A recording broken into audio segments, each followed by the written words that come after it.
welcome to another episode of The Academy. The show set out to bring out the business in you.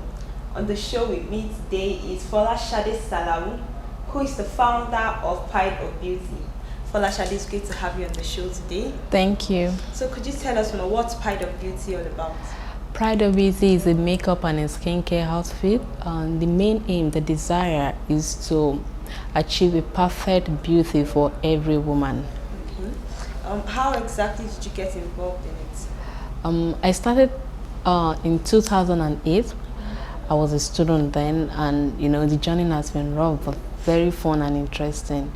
I printed out some flyers, some cards. After registering with CAC, though I had to distribute them. I had to take them to bridal shops, to photo studios, and from there people started calling me for bridal jobs. I had to connect myself with some magazine editors. They called me for shows to make up their guests and all that. It was interesting. Okay. What was it going through all those procedures of registration? You have to come up with different names for name search and all that. Eventually I had to settle for Pride of Beauty, and nobody already had that name. Fine, initially I started as a business name, but now it's not a limited company. Okay. So how exactly did you finance it at the startup? Was personal friends from my sisters, my brothers, my home, parts of pocket money. Okay, I'm going to reserve parts of my pocket money to buy a powder, to buy mascara. Then, but most of all, my sister in UK actually sent me some beauty products. Okay. So I started out with the beauty products. She sent me the box too. I had to arrange my box, my small box then. So I had to move from one place to another to do makeup on weekends, most especially on weekends, and like that. But marketing the products or marketing what you do, basically, how do you go about that? Oh, okay. Initially, it was okay. Fine, I still do one-on-one because that is the most powerful marketing campaign. I meet people a lot. I'm not shy. I talk to people. This is what I do. Okay, at times men say my brow, people will ask me, are you into makeup? I give them my card. I love to give people skincare tips a lot, and skincare beauty tips. Okay, I have spots, I have rashes, what do I use? I love skincare a lot. I recommend products for them to use them. From now, like every other businesses, most businesses are now going online because that is another strategic means to hit the market. Okay, but going back to how exactly or when you started, you mentioned that you were in school while you started. Yes. Was there any reservation from your family, like, no, why makeup? Why no? Nobody stopped me. Fine, my father was not aware, but after some time, he got to know that this is what I do. But as for my mom, she didn't too, but she was just like, why makeup? But really, she didn't stop me. I just have to define it that this is what I want. This is what I want to do. Then the zeal is always there, the guts, the courage. So I have to move on. Then this is where I am today. Okay, Shade, were there any challenges you had to overcome while starting up the business? While starting up the business, maybe when I was a student there, the first challenge when I was a student, people always want to, you're a student, you should charge me this amount, because one thing about people, especially this part of the world, I've noticed is that, they believe makeup is makeup. Is it not just for you to come and apply eyeshadow and powder and you want to charge me this amount? They ignore the skills aspect that, you can actually have 3 different makeup artists on ground. One might be better than the other 2, but they believe you should charge the same thing. Okay, A is charging me 10,000 naira. Why are you charging me more? But they've forgotten talent, they've forgotten skills. Some actually came into this business because they have no job.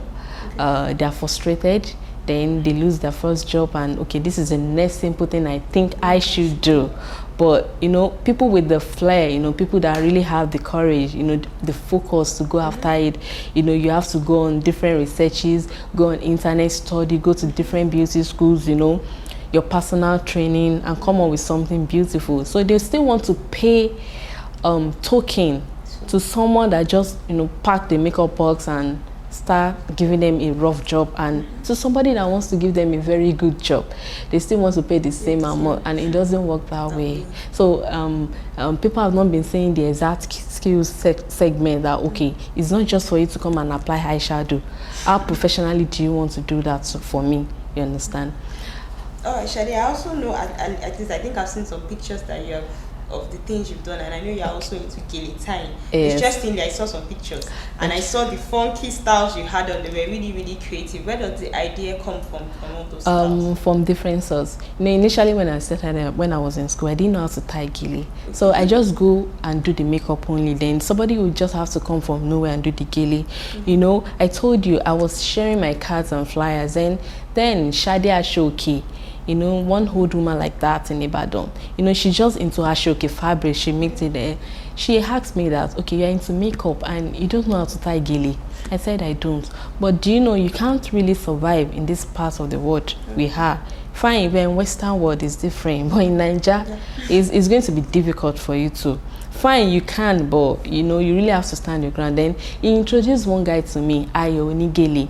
You know, Ayo Onigele, you know, he's actually a hairstylist. Yes. Then I met him. Then he can tie gele. He's so creative with it. Then I went to meet her. Okay, initially, you know, I didn't have time to learn with Ayo. You know, Ayo, I had to tell Ayo to follow me to where I used to have the makeup done. Then I would do the makeup. Then Ayo would tie. So during one of my IT program in school, you know, I have to find time to go and learn from Ayo. So I started learning. Ayo begins to teach, you know. Ayo taught me so well, you know. I didn't know I can tie to that extent, you know. He taught me how to tie on myself, how to tie for someone, and how to use doors and plastics to tie to create different shapes.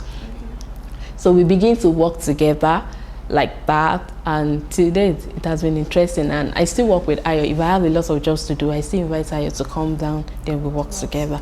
Yes. All right, but okay, considering the fact that you do makeup, cosmetics, and you also do gele, I was just wondering, there's someone at home that might be thinking, okay, I'm watching this and then I know how to do makeup, but this is something I can start up, or I have a similar idea. What kind of advice or tips would you give such a person? Okay, fine. If you have a similar idea, if it's something you can do, that is good. Fine. You know, I never knew I was going to be a makeup artist. You know, I just read, you know, like Vanguard newspapers really helped me a lot. You know, I wanted to be a pharmacist, though I had to settle for biochemist. Wow. Yeah, I had to settle to be a biochemist, and you know, along the line, I opened newspapers, I opened magazines, you know. But Vanguard has really helped me. They come up with beauticians, people with different skills, and you know, I always look forward. You know, they've interviewed Bayo Scrub, Tara, Mishida, Bumi of Onville, and they inspired me a lot. You know, I have to move on. Then when I go on internet, I meet the international makeup artists like the Path MC Graf, Billy Brasfield, you know, Terry Baba, you know, their story, you know, then I can do this. Fine, anybody looking at us at home now can do something like this. There's no big deal. All you just need is the courage, the determination for you to succeed. Just like Mary Kay Hash, you know, when she was alive, in one of her books, she would tell you whatever you vividly imagine and deadly desire, you know, whatever you conceive in your mind can be achieved, then you can do it. All you just have to do is sit down. This is what I want to do. Okay, you start learning. You go to a very good makeup school. You train yourself. Fine. Going to a very good makeup school doesn't end them. Your own personal training, it helps a lot. It goes a long way. Then you start off, you come out with a beautiful name, you try your CAC registration, you start one step at a time. But most people just want to go there. Most people want to be at the stage where Tara is. Most people want to be at the stage where Mishida is. You know, that's the problem with the youth. You know, fine. It's good for you to dream that way. You know, at times I just sit down, oh, Patem Stibra, the world's most famous makeup artist. Do you know what she went through to be the world's most famous makeup artist? You know, it's a long journey. You will get there. All you need is determination and focus. Wow.